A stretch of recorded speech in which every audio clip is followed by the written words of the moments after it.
Hello there everyone, Lumar here, and as you can probably guess by the title of this video, today we're going to be talking about 28 years later. Now, 23 years ago, Danny Boyle released what I would argue is probably his most influential film that he's ever done, and that was 28 Days Later. Now, the thing that made it the most influential in my opinion was it basically revitalized the zombie genre that John Romero started, and yeah, it's pretty much difficult to top this for me. Obviously 28 Days Later isn't a flawless film at all. There's a few things that, you watch it and you think, that doesn't really make sense, or you look at something and you go, I don't think that's supposed to be there. For instance, there's that point near the middle of the film where they go to the supermarket and all the lights are on and everything's working properly, and, obviously that should not be happening at this point. And then you also have things such as, when Frank is infected, you can see one of the cameramen in the shots. He's just fully lying there and you can see him if you know where to look at the screen. So yeah, 28 Days Later is not a flawless film, but considering the amount of budget that it had and considering how, it was filmed, and considering the overall core and the solid storytelling, it was a really good film. It's probably in my top 10 films of all time. 28 Weeks Later, it had issues. I've already mentioned it previously a few months ago. I've got a video on there you can watch. It's an enjoyable film. There's just a few things that kind of don't make a lot of sense. And unfortunately, it's things that are very core to the story. So it kind of brings it down as a sequel. But I still enjoy it, 28 years later is a very well-made film in a production value sense. The acting is top-notch. The music is good, the visuals, there's a lot of very stunning landscaping shots. Yeah, costume design and things like that. The infected, they look great. The kind of modern, kind of medieval look that the survivors have, that works really well. And there is some scenes in this that are genuinely unnerving, When it wants to hone in on the horror, it does it really well. The problem I have is it's kind of schizophrenic with its writing and what it wants to be. For the most part, it's definitely got a post-apocalyptic feel to it. But in terms of it being a zombie film and an infection film, a horror film, there's just times when I'm just staring at it and it just did not have that feel. And when I think of the feel of the 28 Days Later sort of franchise, it's mostly fear and despair with little, patches of humor and hope throughout it. And I think this film just doesn't have enough fear and despair going on throughout it. It just doesn't really mesh well with the others. Now, this is just going to be my, unchained thoughts. There's going to be spoilers and stuff. So if you haven't seen it, maybe you might want to see it. It's still enjoyable for what it is, but there's some stuff that just does not make sense, and it's not really a great horror film in my opinion. So yeah, there's your warning. I'm going to be going into spoilers now. So for a start, let me just say I'm kind of happy that they kept 28 Weeks Later as canon. There was some debate over whether this was going to happen or not. But yeah, surprisingly enough, there's shots referenced from that film in this film, and yeah, there's been official kind of licensed stuff, like a map that shows the quarantine zone, and obviously it's got the quarantine zone of the UK, and then if you look at France, there's an area where Paris is supposed to be that's being quarantined and destroyed, which references the end of 28 Weeks Later. It's nice when it adds to the storytelling. I don't know why they were so vague about whether 28 Weeks Later was going to be canon or not. It's very clear from, the first 10 minutes of this movie that it is canon. So I don't know why they were very wishy-washy on that. But yeah, that was nice. So I'm going to actually talk about the plot now, and there's going to be some things that, it makes you question what's going on. So the start of the film, it is quite a horrific scene. On my first watch, off it. You know, it is terrifying. It's exactly kind of what I wanted from this film. You know, it's this kind of unnerving, unhinged horror that just appears from nowhere and captures you. So it opens with a kid called Jimmy in the Scottish Highlands, and he's watching the Teletubbies with some other children in the house. And then all the infected come in, and literally in the first 2 minutes of the film, you just see this horde of infected kill all the... Well, you don't see it on screen, obviously, it's implied horror. But they just come into the room with the kids and just slaughter everyone except him. So he manages to get out, and, you know, there's all the infected going on. He gets out the house, he goes to see his dad in the church, who is the priest. And he, you know, the priest, he believes that this is some kind of reckoning for mankind, and, you know, people are going to be saved through the virus. It's, you know, one of those preachers gone mad kind of things. But he gives Jimmy his crucifix, and after they kill him and the infected clear the way, Jimmy manages to get out and he disappears. Now again, on a first watch, this is a very impactful scene, but there's just some things about it that just don't really make a lot of sense for me. So the infection started in Cambridge, and they are fast infected. You know, they're very capable of just running from town to town. But the thing is, this is very specifically set in the Scottish Highlands, so not a lot of roads, you know, villages and towns very scattered apart, lots of mountains and terrain, things like that. So I feel like by the time the infection would have reached this area, people should kind of already know what's going on.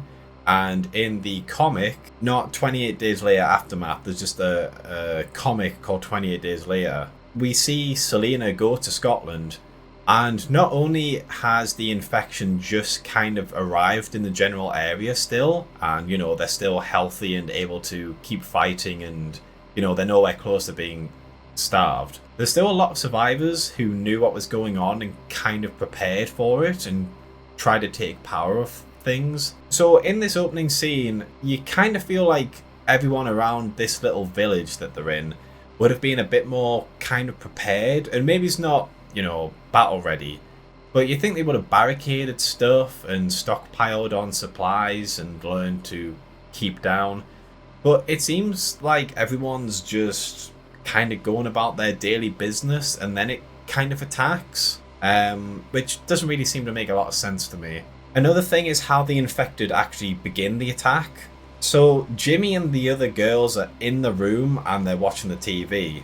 Auntie, she is like shouting and stuff at other survivors, but you don't hear any windows breaking or doors being smashed in or anything like that. And then Jimmy walks to the door and he calls out, and then there's just pounding on the door. So it kind of, unless they've just left their doors open for anyone to come in and the infected just got in that way, I don't see how the infected would have got in without, you know, making a lot of noise.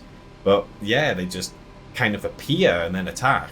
It seems like they attack him first because he calls out, and then this horde comes in the room and starts killing the other kids. But then we see that there's also some who have gone upstairs and attacked those as well, and, you know, his auntie, who is, like, if he goes out of his room into the hallway, she's just kind of in the room next to it.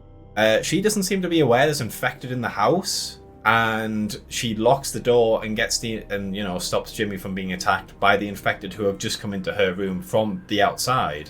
I don't know, it just seems like everything just kind of happens. I think the choreography could have been improved more, you know, just to actually make it feel like everyone's just going about their day-to-day business, and then they're just smashed by the infected, instead of them just kind of appearing inside the house to attack them. So Jimmy manages to get out and go to the church on the opposite side of his street, and he goes to see his dad and they have their talk. And we had seen the infected closing in on the church, but it seems to take a very long time. Him and his dad have a conversation for about a minute, and you see the infected around the outside of the church.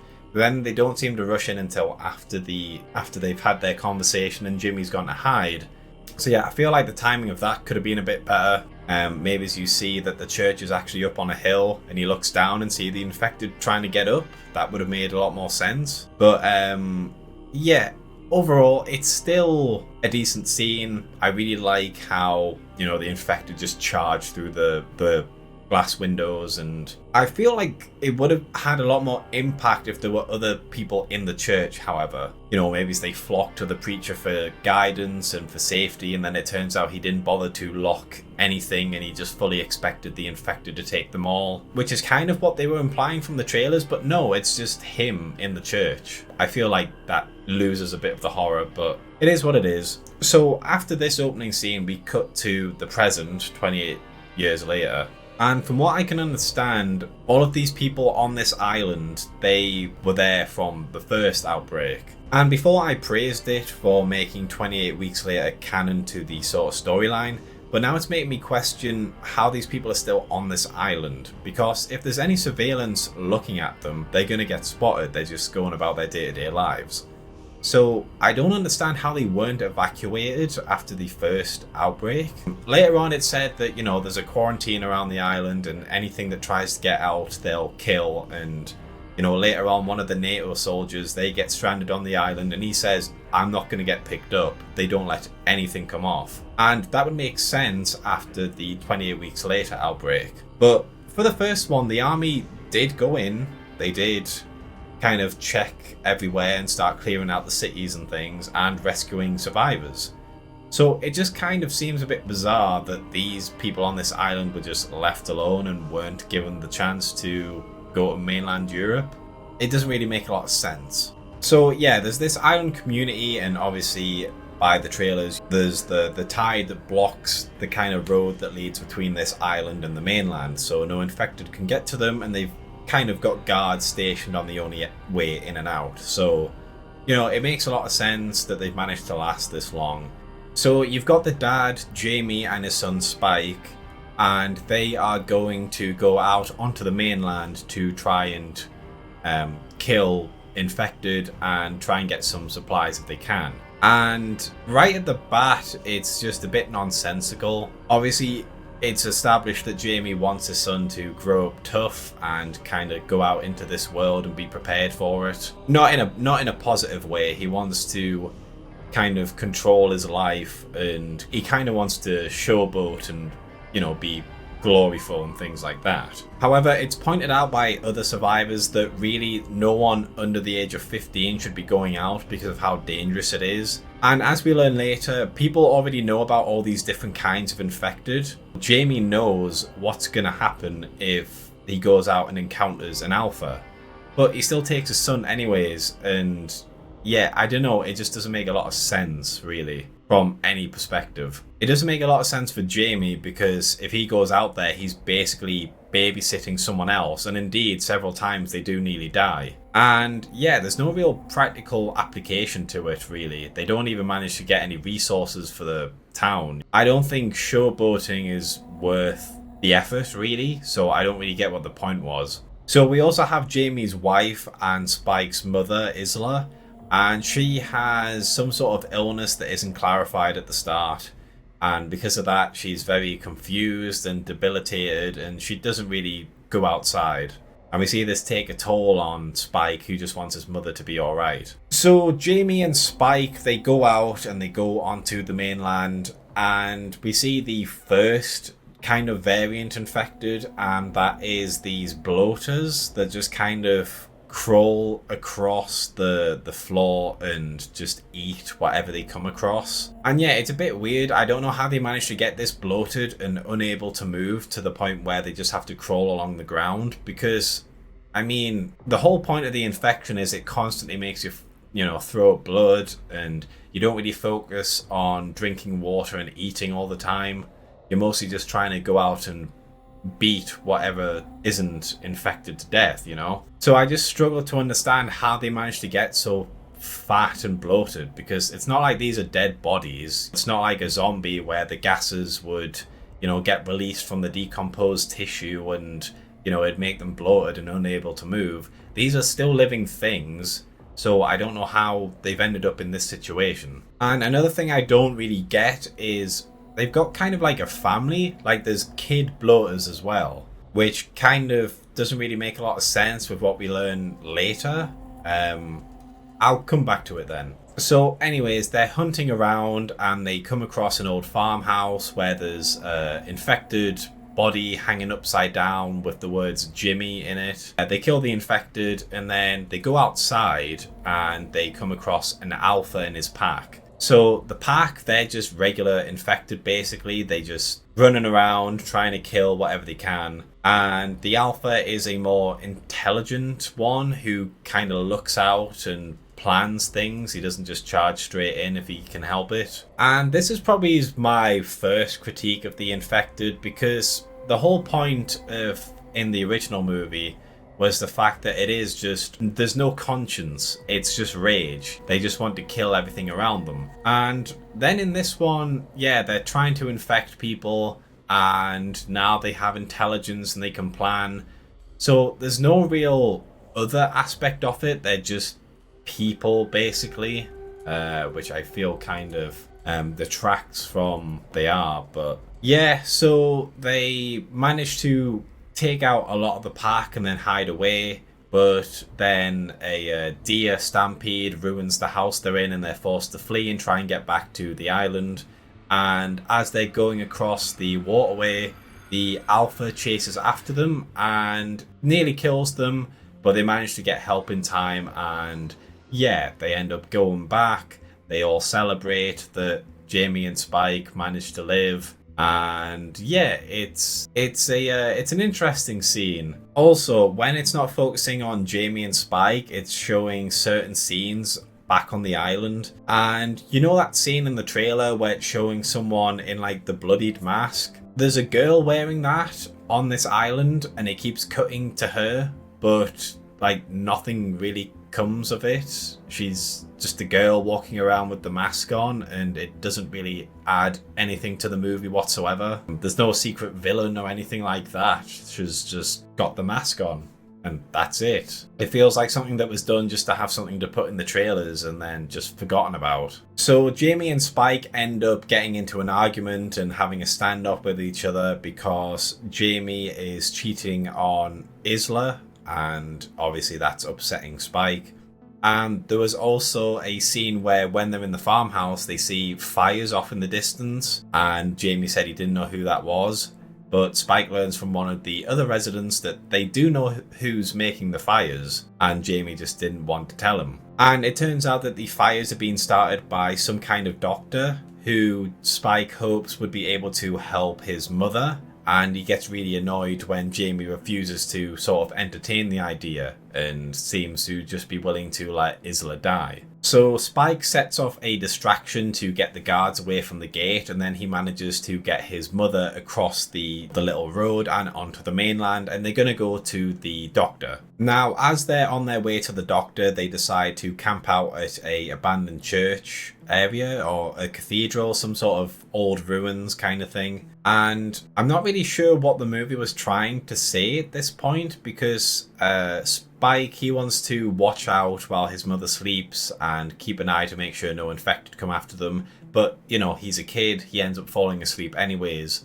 And then one of the kind of crawler bloated infected starts making their way towards him. It looks like it's about to bite him, and then it cuts away, and then we see that the infected is dead. And obviously Spike doesn't know, and his mother, you know, she says she doesn't know what happened. But then it cuts and shows that she was actually the one who killed it. Now, the thing is, I thought this was kind of showing that she's actually getting better, and she still has these episodes, but she's starting to regain her strength and she knows how to deal with the infected and she's quick to act, and we're seeing the survivor aspect of her.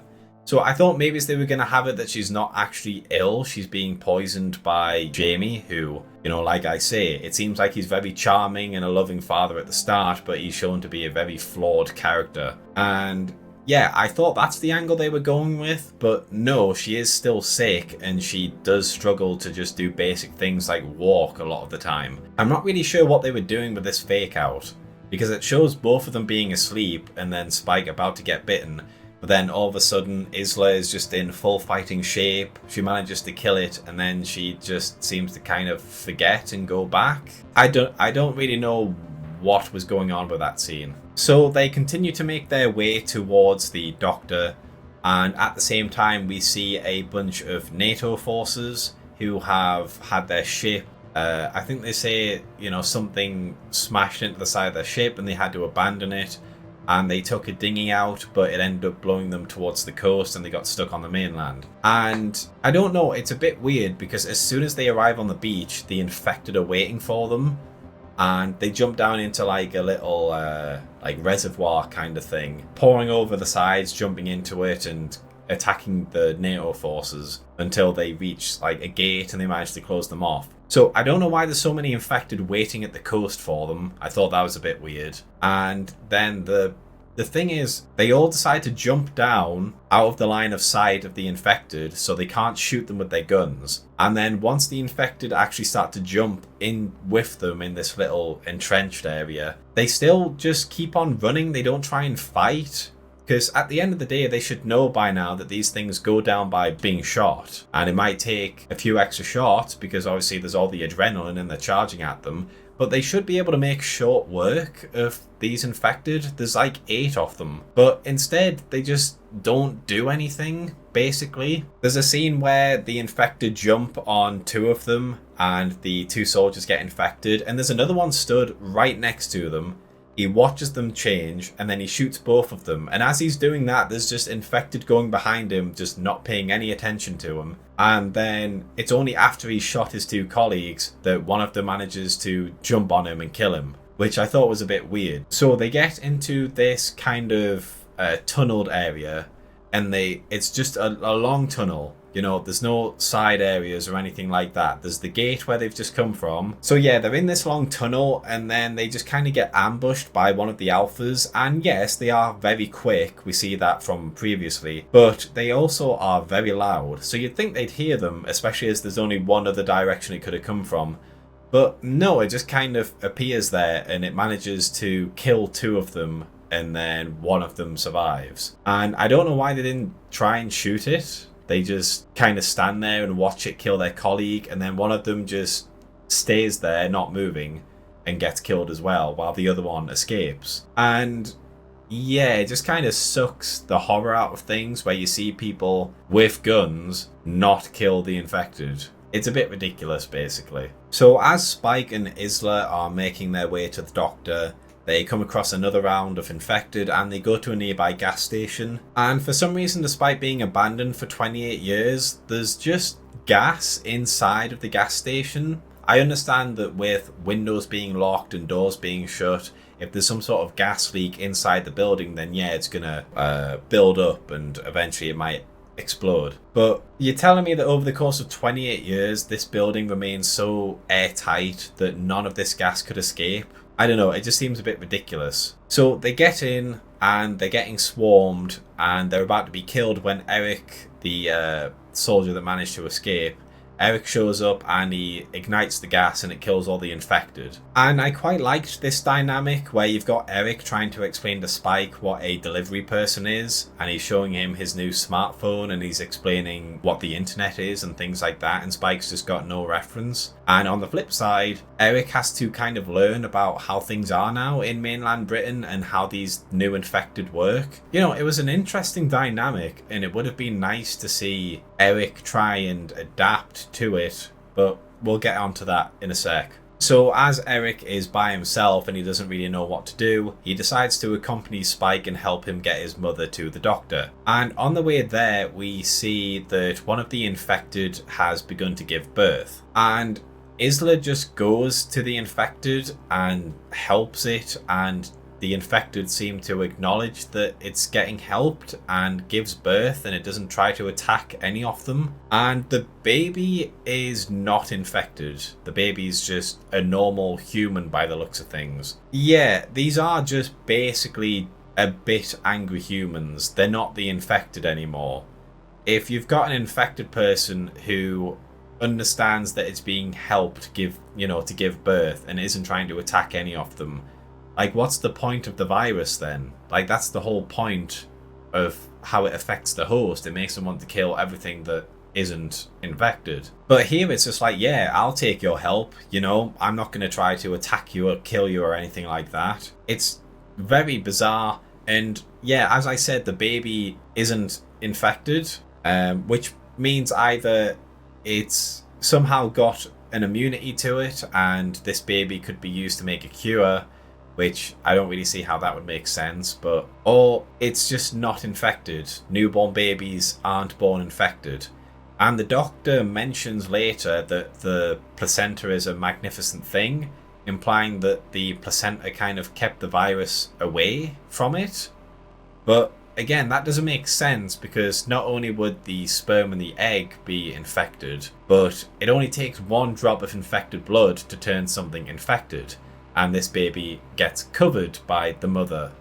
So yeah, I don't know how that makes any sense either. So Eric accidentally kills the mother after it wakes up, and he wants to kill the baby as well. And Spike and Isla don't want him to because the baby isn't infected, and Eric ends up getting killed off by one of the alphas that killed his men in the tunnel thing. So yeah, that's Eric just gone. You know, all that dynamic you could have explored of this foreigner coming over to this land and having to learn how to live this way, and all the struggles he would have trying to do so when you've got little kids who are doing it a lot better than him. All that interesting dynamic that you could have had, that's just gone now. Eric's dead. So the alpha manages to chase after Spike and Isla and get to the baby, and Spike manages to shoot it with a few arrows and things.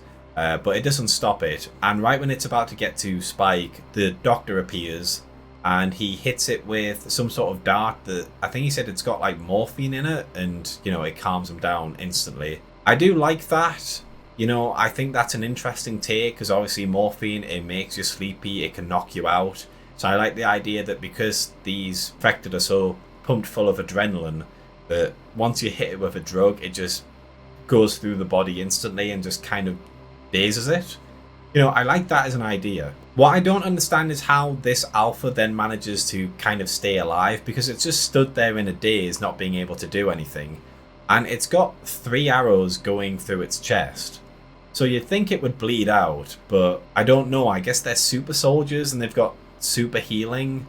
It's not very much explained. It again, this sort of mutation I think kind of detracts from what the infected are supposed to be. In the first film, a gunshot to the heart, it might take a second or two to kind of kick in, but it's going to kill them.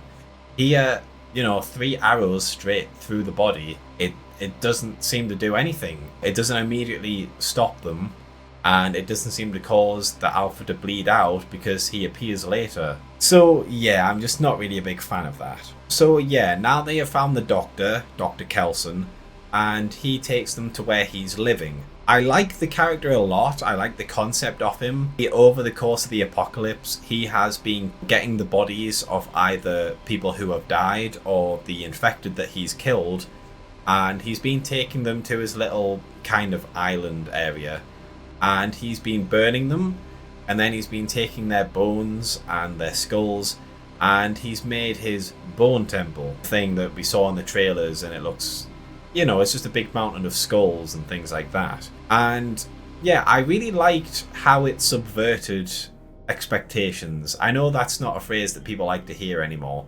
but it was nice to see that it's not some insidious thing. It's this man who has seen how easy it is for people to forget the horrors of who's died, and he's made Memento Mori, remember death, he's made that his sort of moral compass, and he goes out and he gets these bodies and he burns the flesh off them, and he takes their remains, their skeletal remains, and he kind of makes a monument and a tribute to all the people who have died. I really, really like that as, you know, as a character, as a concept. The only real problem I have with him is that I don't know how he's not dead, because he's basically just on a small little kind of island thing, not very far away from the mainland or anything. There's just a small little stream going across it, and again, as I said, he's just constantly burning stuff. There's always light telling people where he is, so I don't know how he hasn't been swarmed by infected already. You know, he doesn't really have any defenses or anything. It's just a big open area where anything could attack him. But no, apparently for 28 years he's just lived on this hill and he's just managed to not die, apparently. So he checks out Isla and he finds out, based on his, diagnostic skills, that she's got some sort of cancer and that she's going to die soon. And after a little kind of heartfelt goodbye and trying to tell Spike to focus on the love that he has for his mother, the doctor and Isla go off and he ends up killing her, and he cremates her remains and he encourages Spike to take her skull and put it on the top where she'll always be remembered. And yeah, it's a very heartfelt, touching moment, which is why it's a bit bizarre that immediately after you've had this nice, loving scene of him coming to terms with his, with his mother's death, and he's pointing her skull towards the sunrise, it immediately just cuts to the Alpha attacking them in broad daylight and they're hiding away.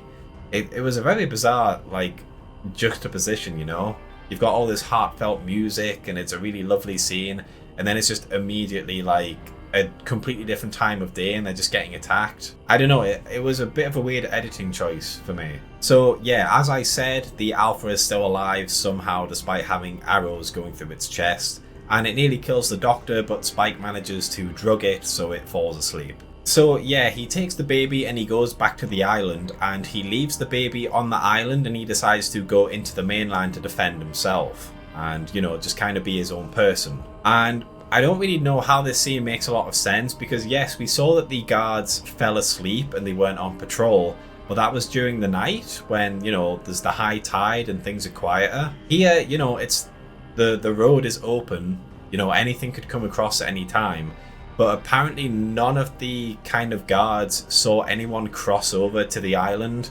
and they didn't hear the baby for ages apparently. Again, very, very confusing.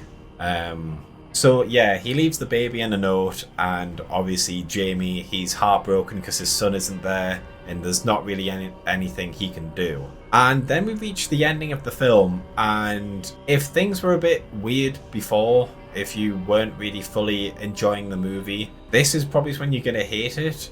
It definitely just completely soured things for me. So Spike is on the side of the road and the infected start to attack him, and he manages to kill a few of them before running down the road, but he finds that the road's being blocked off. There's been some sort of avalanche, some sort of rockfall, and he's cut off. And then Jimmy, from the very start of the movie, the little boy who's all grown up now, he appears and he's got some sort of gang with him, and no word of a lie, it is like a Power Rangers sketch. He's in colourful jumpsuits, he's got his gang with him, and they're all in colourful tracksuits and things, and they're doing backflips and they're jumping off walls and that, and they're killing the infected in really bizarre ways while this funky kind of rock music plays in the background. And it's such a bizarre scene. You have the start of the movie, and then you have absolutely nothing to do with Jimmy for the rest of the film, and then he just appears in this scene, and honestly, it's such a fucking it's completely bizarre. I've got no other words to describe it. Imagine instead of Power Rangers in the power armor, it's just tracksuits instead, and they're just jumping around and they're attacking the bad guys.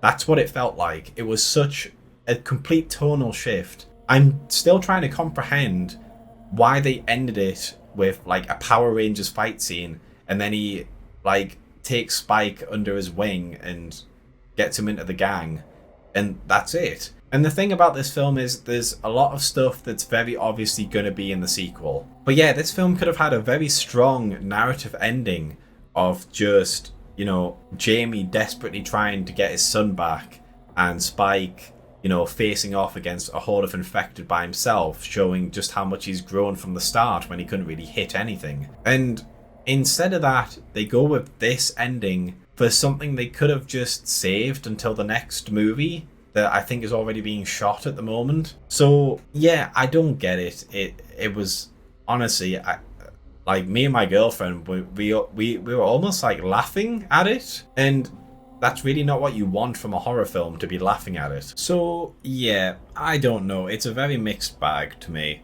Like I say, from a production standpoint, it's all very, terrific. Unfortunately, from the music perspective, it doesn't actually have the main kind of iconic theme tune of the 28 Days Later saga, In the House in a Heartbeat. That's, what people think of when they think of the music for this movie. Yeah, that one's not in it. They play a different track that's in 28 Days Later, but that one isn't in it for some reason. But besides that, yeah, production standpoint, I enjoyed it. When it comes to kind of the story, like the main central story around Spike, yeah, it's enjoyable to watch. I'll give it that.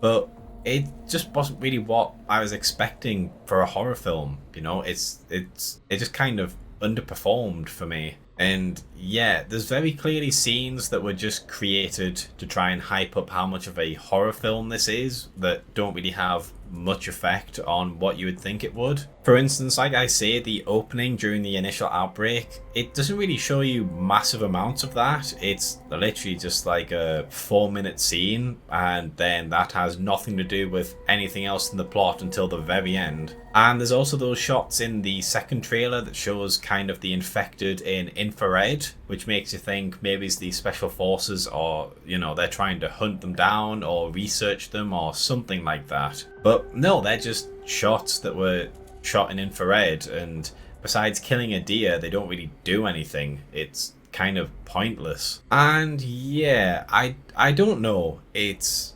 very strange. Also, the actor who plays the adult Jimmy, the kid who was at the start, who later appears fully grown up at the end, he's already come out and said that his character is a villain. So yeah, that kind of ruins the end of this film as well in terms of the mystique around, the character, because he's already been confirmed to be a villain. So yeah, this kind of quirky, charming, funny man, I already know that it's just an act at this point, and yeah, so I don't know, that's a missed opportunity as well, I feel. But as I said, this was clearly a story that needed other parts to continue, and they decided to end it on this scene here instead of just saving it for the other film.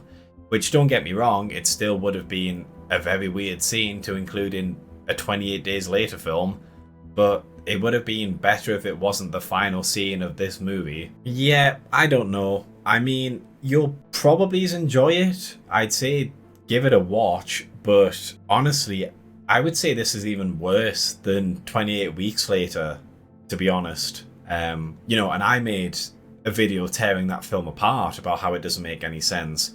At least from that perspective, it's still trying to be a horror, and kind of a quirkiness to it that still makes it enjoyable to watch. Here, it's just, honestly, it's such schizophrenic writing and tone switches. Really disappointing, and yeah, I can't agree with the critics. I don't think it's a great film. I think it's a great looking film that's carried by great actors, but I think the plot points just don't make any sense whatsoever. And when it comes to the sequel for this film, well, the 2 sequels actually, because there's going to be a trilogy, I just don't think they're going to be any better. Thanks for watching, lads and lasses. If you enjoyed this video, please consider liking, subscribing and checking out some of my other videos. Sharing always helps, and if you're feeling really generous, please consider my Patreon or YouTube membership. I also have a Twitter, and occasionally I do live streams. But most of all, I just hope you had a great day, and hopefully I will see you in the next video.